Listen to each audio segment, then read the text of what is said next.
না হঠাৎ সামনে গিয়ে মায়ের চরণ ছুঁয়ে দেব।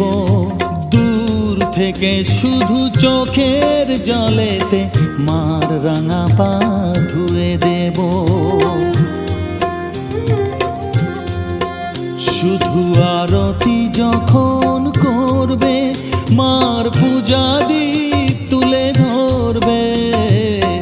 আরতি যখন করবে মার পূজা দীপ তুলে ধরবে।